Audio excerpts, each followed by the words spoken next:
애정결핍에 걸린 사람들의 특징 20가지 중 10개 이상 해당되면 약간의 애정결핍 상태이고 17개 이상이면 애정결핍증일 가능성이 높습니다.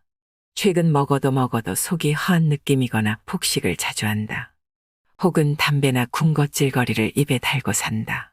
무의식적으로 손톱을 자주 물어뜯거나 다리를 떠는 습관이 있다. 혹은 손가락으로 머리카락을 꼬는 버릇이 있다. 별거 아닌 일에도 자책을 심하게 하거나 자신감을 잃는다. 사소한 일에도 상처를 쉽게 받고 사람들에게 서운함을 자주 느낀다. 감정이 예민하고 날씨에 따라서 감정 기복이 심하다. 혹은 SNS를 통해 자신의 감정을 자주 드러낸다. 책이나 영화를 보며 잘 운다. 혹은 엄마를 떠올리면 눈물부터 난다. 타인에 대한 의존도가 높고 연인이나 친한 사람이 주변에 없으면 불안해한다. 혹은 사귀는 남자가 반나절만 연락이 안 돼도 안절부절이다. 연애할 때 연하보다는 부모님처럼 해주는 사람과 결혼하고 싶다. 혹은 아빠 같은 남자와 결혼하고 싶고 연하의 남자는 사귀고 싶지 않다. 혼자 있는 것을 매우 싫어하고 혼자 있게 되면 급격하게 우울해진다. 혼자 있을 때는 누구와라도 대화를 해야 한다. 혼자 있을 때는 인터넷상으로라도 대화를 해야 한다. 외롭다는 말을 자주 하거나 외로움을 자꾸 부정한다. 사랑하는 것이 무섭고 두렵지만 금방 사랑에 빠진다. 또는 쉽게 연애를 시작하고 끝내기를 반복하거나 바람둥이 기질이 있다. 친구나 형제 사이에서도 셈이나 질투가 많은 편이다. 혹은 항상 내가 1순위여야 하고 자신이 우선순위에서 밀리는 것을 참을 수 없어 한다. 신체적인 접촉이나 팔짱 끼기 같은 스킨십을 유난히 좋아한다. 백허그를 좋아하거나 안겨있거나 안아주는 것을 좋아한다. 가방이나 부드러운 쿠션을 껴안고 있어야 편하고 뭐라도 끌어안고 자야 한다. 혹은 어릴 적부터 애정하는 아이템을 성인이 돼서도 집착하는 경향이 있다. 사람에 대한 집착이 강하고 심하면 상대를 소유물로 생각하는 소유욕구가 강하다. 모든 사람에게 사랑을 받고 싶어 한다. 혹은 상대방에게 잘 보이려 무조건 순응하거나 끊임없이 사랑을 확인받으려 든다. 타인의 눈을 지나치게 의식하거나 누군가에게 보여주고 싶은 삶을 살려고 한다. 혹은 무리 중에 있으면 돋보이고 싶은 욕구가 크다. 사람들의 관심을 끌려고 무모한 행동이나 과격한 행동을 한다. 혹은 모임에서 어색한 분위기가 돌면 말도 안 되는 농담을 한다. 애정결핍의 특징 20가지 중 몇 가지나 해당되시나요? 10개 이상 해당되면 약간의 애정결핍 상태이고 17개 이상이면 애정결핍증일 가능성이 높으니까 혼자 고민하지 마시고 전문가의 상담을 받는 것도 필요합니다. 사람은 누구나 외롭고 사랑받기를 원합니다. 그런데 그런 마음이 지나쳐서 주변 사람을 힘들게 하거나 스스로를 괴롭힐 정도가 되면 애정결핍 증후군이라고 합니다. 애정결핍이 심해지면 본인은 사랑한다고 착각하고 상대방에게 지나친 집착과 의심을 하게 되어 서로를 불행하게 만듭니다. 애정결핍에 걸린 사람은 종종 사랑과 외로움을 지나치게 결부시켜 끊임없이 연애를 시작하고 끝내기를 반복하는 경향이 있습니다. 그들은 허기진 외로움을 사랑으로 채우려는 갈망으로 상대방에게 집착과 소유욕을 드러내게 되고 연인뿐만 아니라 친구, 가족에게도 애정을 갈구하며 피곤하게 할 수 있습니다. 애정결핍은 거절에 대한 큰 상처를 받았거나 어릴 적 충분한 사랑을 얻지 못했을 경우 흔히 나타납니다. 이 경우 자신이 애정을 받고 의지할 만한 사람을 끊임없이 필요로 하게 만들고 인정받고 칭찬받고 사랑받고 싶은 욕구를 계속해서 드러냅니다. 그러다 보니 지나친 의심과 질투로 연인을 힘들게 하기도 하며 친구나 연인, 가족 등 자기 사람이라고 생각하는 대상이 다른 사람과 친하게 지내는 걸 싫어합니다. 애정에 대한 결핍감, 사랑에 대한 피해의식을 상대를 통해 완전히 채우고 싶어 하지만 이렇게 어릴 적 못 채우거나 결핍된 애정 욕구가 제대로 채워질 수 없죠. 그러니까 서운한 감정을 대화를 통해 순리대로 풀지 못하고 분노와 미움, 폭력과 집착, 냉정한 외면과 증오 등으로 표출하기 쉽습니다. 또한 애정결핍이 심할수록 혼자 있는 것을 못 견뎌 하고 혼자 있는 시간을 어떻게 써야 할지 몰라 초조하고 불안해하기 쉽습니다. 그래서 혼자 있는 것을 유난히 두렵고 힘들어하거나 상대방과의 신체적인 접촉을 통해 안정감을 찾고 싶어 하고 애정을 확인하려고 하는 경향이 많습니다. 만약 이런 애정 결핍 증상이 보인다면 타인보다 2배, 3배로 더 큰 관심을 주는 것이 필요합니다. 그리고 무엇보다 자기 자신을 좀 더 사랑할 수 있도록 옆에서 용기와 신뢰를 북돋아 주는 것이 매우 중요합니다. 인간의 기본적인 욕구 가운데 남에게 사랑을 받고 싶다든지 사랑하고 싶다는 욕구가 있는데 이것이 바로 애정입니다. 애정은 인간적인 관계를 맺는 기본을 이루는 것입니다. 주변에 있는 사물이나 사람에 대해 친근감을 느끼고 상호작용하면서 지속적으로 사람들과 좋은 관계를 유지해 나갈 때 안정감과 행복함을 누리고 살 수 있지요. 이런 애정에 대한 느낌이나 경험은 나이와 성숙함에 따라 다르게 나타납니다. 애정을 느끼는 최초의 관계가 바로 아기와 엄마의 관계이며 아이와 부모의 관계이므로 어린 시절 가족과의 관계가 안정적인 애정을 경험하는 데 매우 중요합니다. 심리학자들은 타고난 성격보다 유아기 때 엄마와의 애착 형성 과정이 삶에 지대한 영향을 미친다고 말합니다. 그런데 가장 중요한 시기는 지금 여기, 바로 이 순간입니다. 아무리 과거에 행복했어도 지금 여기에서 애정을 느끼지 못하고 불행하다면 행복하다고 말할 수 없습니다. 따라서 행복하고 안정된 삶을 위해 지금 내가 애정을 느끼고 사랑하고 사랑받는 것이 중요합니다. 애정을 제대로 느끼고 경험하려면 무엇보다 나를 가장 먼저 사랑하고 아낄 줄 알아야 합니다. 나를 사랑하는 데는 준비가 따로 필요 없어요. 지금 당장 나를 사랑하면 됩니다. 이제부터 나를 사랑하는 방법 6가지를 알려드릴게요. 영상은 고정 댓글과 설명글에 영상 링크가 있으니까 꼭 체크해 보시고 부족한 게 있다면 바로 실행해 보세요. 6가지 외에도 여러분이 실행하고 계시는 좋은 방법이 있다면 댓글로 공유해 주시면 감사하겠습니다. 좋은 건 알리면 알릴수록 더 좋은 일이 생기고 행복이 커지니까 함께 해주세요. 추천 동영상을 클릭하셔도 볼 수 있으니까 나를 사랑하는 방법 6가지 보시고 사랑과 행운을 듬뿍 챙겨가시기 바랍니다. 지금 당장 할 수 있는 나를 사랑하는 방법 6가지 말씀드리겠습니다. 첫째, 매일 아침 나를 축복하기입니다. 잠자리에서 일어나자마자 기지개를 쭉 펴고 나를 칭찬하고 격려하는 말 3가지를 꼭 해주세요.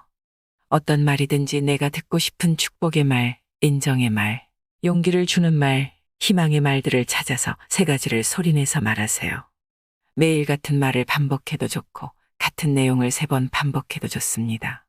무조건 아침에 일어나면 기지개를 활짝 펴고 소리내서 말하세요. 혹시 악몽을 꾸었거나 컨디션이 별로 좋지 않더라도 잊지 말고 말해주세요. 말할 때마다 가장 나를 사랑하고 축복하고 내가 아름답다고 상상하며 활기차게 말하세요. 이렇게 하루를 시작하는 사람이라면 반드시 갈수록 좋은 일이 생기고 좋은 사람을 만나며 애정이 가득한 생활하게 됩니다. 어렵지 않아요. 고민하지 말고 바로 실행해보세요. 둘째, 매일 몸을 청결하게 유지합니다. 자기 몸을 청결하게 유지하면 건강에도 좋고 기분도 상쾌하고 자신감도 생겨서 여러모로 긍정적인 효과가 생깁니다. 꼭 비싼 화장품을 사용하거나 누군가에게 보여주려고 꾸밀 필요 없어요. 내가 제일 먼저 보는 게 나니까 나를 기쁘게 하고 또 몸과 마음의 건강을 위해 깨끗이 샤워하고 머리도 정돈하고 단정하게 자신을 유지하는 겁니다. 나를 청결하게 가꿀 줄 아는 사람이 하루를 허투루 살기는 어렵습니다. 어떻게 나를 아끼고 사랑할지 고민하지 마시고 지금 당장 실행해 보세요. 셋째, 매일 자신이 좋아하는 것 1가지씩 해주기입니다. 누군가 나를 위해 매일 내가 좋아하는 걸 1가지씩 선물해 준다면 어떨까요? 생각만 해도 너무 신나는 일입니다. 그런데 그 누군가를 멀리서 찾지 마세요. 가장 친하고 애정을 주고 싶은 대상은 바로 나 자신이니까 내가 나에게 좋아하는 걸 1가지씩 해주면 됩니다. 좋아하는 간식, 책, 영화, 좋아하는 사람과 통화, 전시회 관람 등등 조금만 생각해도 나를 위해 해줄 수 있는 것들이 무지 많아요. 내가 나를 위해 무엇을 해줄지 생각하니까 마음이 두근거리는 걸 경험해 보세요. 진심으로 나를 아끼고 사랑하면서 선물을 준비해 보세요. 지금 바로 말이죠. 넷째, 몸에 좋은 음식 챙겨 먹기입니다. 내 몸에 좋은 음식을 챙겨 먹기 위해 노력하는 건 지금 나를 사랑하고 있다는 증거입니다. 다만 염려나 불안으로 지나치게 영양제에 의존하거나 까탈스럽게 음식을 챙겨 먹으면 오히려 나도 주변 사람들에게도 스트레스를 주고 도움이 안 됩니다. 된장찌개 하나, 상추쌈에 식은밥 하나만 싸 먹어도 즐겁게 먹으면 어떤 보약보다 몸에 좋습니다. 술을 마셔도 기분 좋게 마시면 취하지 않는다고 하잖아요. 그런데 아무리 비싸고 귀한 술도 기분 나쁘고 부담스러운 자리에서 마시면 머리가 지끈거리고 체하기 쉽다고들 합니다. 그러니 무엇을 먹느냐 보다 어떻게 먹느냐가 참 중요합니다. 몸에 좋은 음식을 챙겨 먹으시고 늘 감사한 마음으로 기쁘고 즐겁게 드시기 바랍니다. 종교와 상관없이 쌀한톨, 채소 하나를 기르기 위해 애쓰고 정성을 들이는 농부의 마음과 자연의 고마움, 내게 오기까지 수고를 거쳐 온 먹거리 하나하나에 감사하는 마음을 갖는 게 바로 기도입니다. 혼자 먹더라도 이렇게 감사기도를 드리고 즐겁게 먹는다면 먹는 것마다 꿀맛이 따로 없어요. 지금부터 먹을 때마다 만나다 감사하다를 달고 먹어보세요. 곁에서 투덜대던 사람도 달라질 거예요. 바로 실행해보세요. 5째, 일주일에 3번 이상 걷기입니다. 요즘은 멀리 가지 않아도 정말 걸을 만한 둘레길이 마을마다 잘 조성되어 있어요. 꼭 내가 사는 동네가 아니어도 좋으니까 걷기 좋은 곳을 찾아가 산책을 해보세요. 조금만 검색하면 전철로 이동하기 좋은 명품 산책길이 정말 많습니다. 일주일에 한 번은 전철로 나들이를 가서 낯선 곳을 걸어도 보고 매일 걷는 코스로는 동네에서 만보 정도 걸을 곳을 찾아서 실행해보세요. 누구와 같이 걸어도 좋고 혼자서 천천히 또는 빨리 걸어도 좋고요. 매번 같은 코스에 같은 포즈로 걷는 것도 괜찮지만 때로는 맨발 걷기도 해보고 뒤로 걷기, 빨리 걷기, 비 오는 날에는 집에서 제자리 만보 걷기 등 다양하게 변화를 주면서 즐겁게 걸어보세요. 당연히 걷기도 바로 실행 가능합니다. 6째, 저녁에 잠들기 전 감사한 일 3가지 적기입니다. 항상 감사하는 마음을 가지고 살아가는 사람 중에는 정신병을 앓는 사람이 없다고 합니다. 또 장수하는 사람들을 연구해 보니까 감사하는 마음가짐이 습관화된 사람이 많다고 합니다.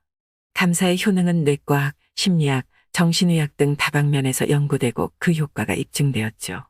이런 연구 결과가 아니더라도 주변에 감사를 입에 달고 사는 사람들 중에 표정이 어둡거나 걱정 근심에 시달리며 불안한 삶을 사는 사람은 없습니다.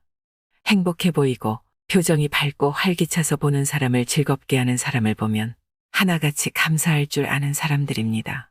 이런 사람들은 지극히 사소한 것에도 감사하며 힘들고 위기가 닥쳐도 부정적인 것보다 긍정적인 면에 초점을 맞추고 감사할 줄 아는 사람들입니다.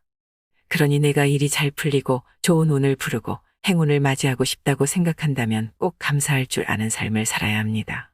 지금 내가 어떤 상황, 어떤 형편에 처했든지 어려우면 어려운 대로, 즐거우면 즐거운 대로 감사를 발견하고 감사를 입에 달고 사시기 바랍니다. 반드시 나날이 좋은 운을 불러들이고 평안하고 행복한 삶을 살아갈 수 있을 거예요. 거창한 걸 감사하는 게 아니라 매우 소소하게 일상에서 겪은 것들을 잠들기 전 적어보세요. 오늘 이 영상을 보신 걸 감사하고 영상을 보고 실천하는 자신을 감사하고 감사할 줄 아는 자기를 칭찬하며 또 감사하면 벌써 3가지를 다 적었네요. 어떠세요? 나를 사랑하는 방법 6가지를 읽는 것만으로도 기분이 좋아지고 나를 사랑하고 싶은 마음이 커지지 않나요? 6가지 방법 모두 언제든지 바로 실천할 수 있는 간단하고 쉬운 방법들입니다. 그런데 효과는 어마어마합니다. 지금의 나뿐만 아니라 미래의 나, 다음 생의 나까지도 변화시킬 수 있는 굉장한 비법입니다. 또한 자신은 물론이고 주변 사람들까지 신나고 즐겁게 살게 하는 효과 만점의 방법이니까 꼭 바로 실행해보세요. 그리고 여러분이 어떤 변화를 경험하고 있는지 댓글로 소식 공유해 주시면 정말 기쁘고 감사하겠습니다. 끝까지 영상 시청해 주시어 정말 감사합니다. 마음자리는 영상을 시청해 주시는 모든 분들이 애정과 행복이 충만한 삶을 사시길 기도하고 응원하면서 늘 마음을 든든하게 채우고 삶의 지혜를 드리는 영상으로 찾아뵙겠습니다. 구독과 좋아요는 영상 제작에 큰 힘이 됩니다. 고맙습니다. 다음 영상에서 또 봬요.